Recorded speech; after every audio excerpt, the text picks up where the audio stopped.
Por primera vez en la historia del México independiente, los pueblos indígenas reciben un presupuesto directo, no a través del gobierno federal, no filtrado por el gobierno estatal, no administrado por los municipios, directo. Ese solo hecho resume una ruptura con 200 años de política pública en este país, y lo que se anunció ese día en Cherán, Michoacán, va mucho más allá de una cifra en un documento oficial. Pero para entender el peso real de ese momento, hay que retroceder apenas un poco, porque todo comienza con una visita, con un rey y con una conversación que nadie esperaba ver en vida. Cuando el rey de España llegó a México, ocurrió algo sin precedente en la historia diplomática de ambas naciones. Por primera vez, un monarca español reconoció públicamente que hubo abusos durante la conquista. No un diplomático, no un secretario de Estado, el rey. Y en esa conversación, se le planteó con claridad lo que ese reconocimiento significaba para el pueblo de México. No era suficiente con las palabras. La dignidad de un pueblo no se restaura con declaraciones.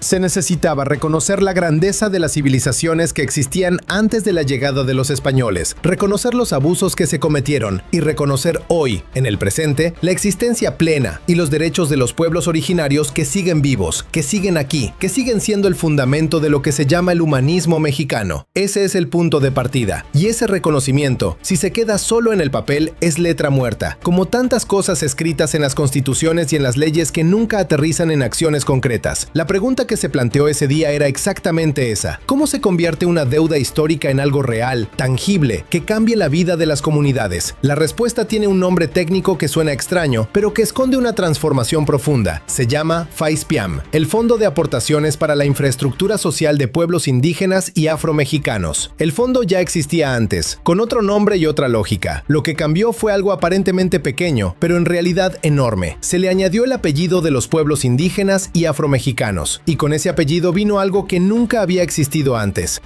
un presupuesto propio. Un presupuesto directo. Antes de este cambio en México, había 3 niveles de presupuesto que llegaban a los territorios: federal, estatal y municipal. 3 niveles, 3 intermediarios, 3 puntos donde los recursos podían desviarse, retrasarse, reducirse o simplemente no llegar. Con el FAISPIAM se añade un cuarto nivel, un presupuesto de los pueblos, no administrado desde una oficina en la Ciudad de México, no decidido por funcionarios que no conocen las comunidades, administrado directamente por las comunidades, de acuerdo a sus usos y costumbres, en asamblea, con una mujer tesorera elegida por el propio pueblo para administrar los recursos. Piensen en lo que eso significa. Durante 200 años de México independiente, las comunidades indígenas dependían de que alguien más decidiera por ellas. Ahora tienen su propio presupuesto, y las cifras son concretas. El año pasado llegaron a casi 12,000 millones de pesos. Este año, 13,500 millones. Y el objetivo declarado es llevar este mecanismo a la Constitución de la República, para que cualquier gobierno que llegue en el futuro tenga la obligación no solo de mantenerlo, sino de incrementarlo.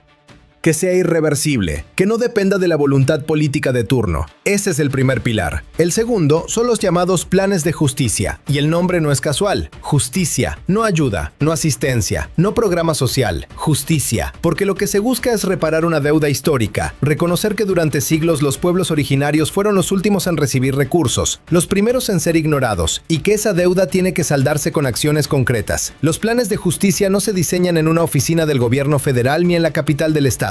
Se construyen en asambleas. Las comunidades determinan cuáles son sus necesidades prioritarias y los recursos se destinan en función de lo que ellas mismas deciden. Para el pueblo purépecha, uno de los más importantes y con mayor presencia en Michoacán, se están destinando cerca de 4,000 millones de pesos en este momento, para salud, para educación, para caminos, para seguridad, para otros temas que las propias comunidades han identificado como urgentes. Y ese día en Cherán, antes incluso de que comenzara el acto público, hubo una reunión con el Consejo Mayor de la comunidad. Una reunión de trabajo, concreta, donde se tomaron compromisos específicos, no promesas vagas, no buenas intenciones, compromisos con nombre y apellido. El primero, mejorar el hospital de Cherán, con un área especial para hemodiálisis. Para quien no lo sabe, la hemodiálisis es un tratamiento de por vida para personas con insuficiencia renal grave. Tener que viajar horas para recibir ese tratamiento 3 veces por semana puede ser la diferencia entre vivir y morir. Una clínica local de hemodiálisis en una comunidad como Cherán no es un lujo, es una necesidad calidad de vida. El segundo compromiso, rehabilitar el deportivo donde se celebró el acto. Un espacio comunitario que necesitaba atención y que la propia comunidad había solicitado. El tercero, quizás el que generó más reacción en el momento, abrir una carrera de medicina y enfermería. Ya sea en el Instituto Tecnológico o en otro espacio educativo, el compromiso quedó registrado, porque formar médicos y enfermeras dentro de las propias comunidades indígenas no es solo una cuestión de empleo, es construir un sistema de salud que entienda la cultura, el idioma, las necesidades específicas de esos pueblos. Es apostar porque el médico que te atienda sea alguien que viene de donde tú vienes. El cuarto compromiso, fortalecer las empresas comunitarias. Cherán tiene una historia reconocida de autogestión y de economía comunitaria. Fortalecer esas estructuras no es crear dependencia del gobierno, sino exactamente lo contrario. El quinto compromiso toca un tema que en Asamblea General no se puede abordar con la profundidad necesaria: la seguridad. Se acordó una reunión en la Ciudad de México con una comisión del Consejo, donde las autoridades correspondientes puedan presentar directamente las conclusiones sobre el tema, porque Cherán tiene sus propias formas tradicionales de seguridad, reconocidas y respetadas, y el compromiso es también fortalecer esas formas, instalar un C2, un centro de control y comando, con más cámaras para la comunidad. Y el sexto compromiso, que en cierta forma es el que más habla de la seriedad con la que se asumió ese encuentro. Todas las peticiones recibidas serán respondidas por escrito, con un detalle de cómo se va a cumplir cada una y cuándo. No un vamos a ver, no un haremos lo posible, una respuesta por escrito, con fechas y mecanismos.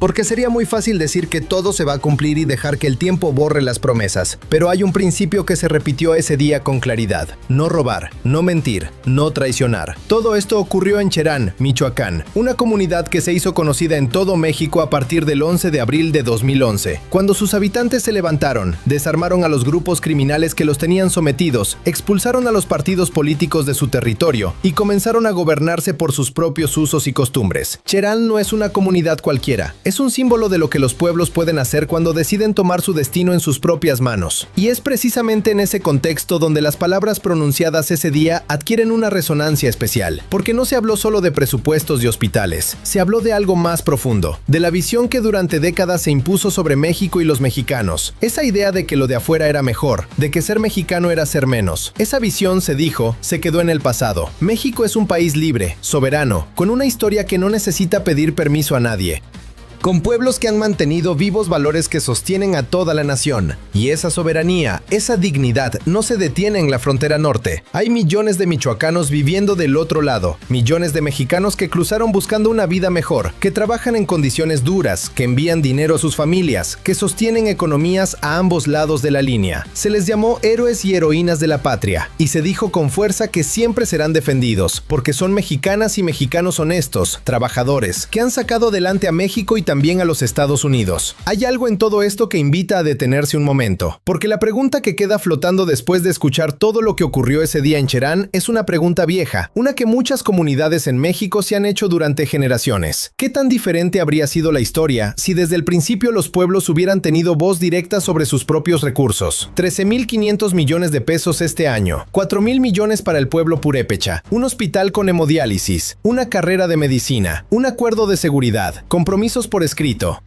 Nada de esto borra 200 años de deuda, pero algo cambia cuando la Asamblea decide, cuando la tesorera elegida por el pueblo administra los fondos, cuando la carrera de medicina se abre en el propio territorio. Algo cambia, y la pregunta que queda es si este cambio llegó a tiempo, si llegó con la fuerza suficiente, y si las generaciones que vienen lo sentirán en su vida cotidiana de una manera que sus abuelos nunca pudieron imaginar.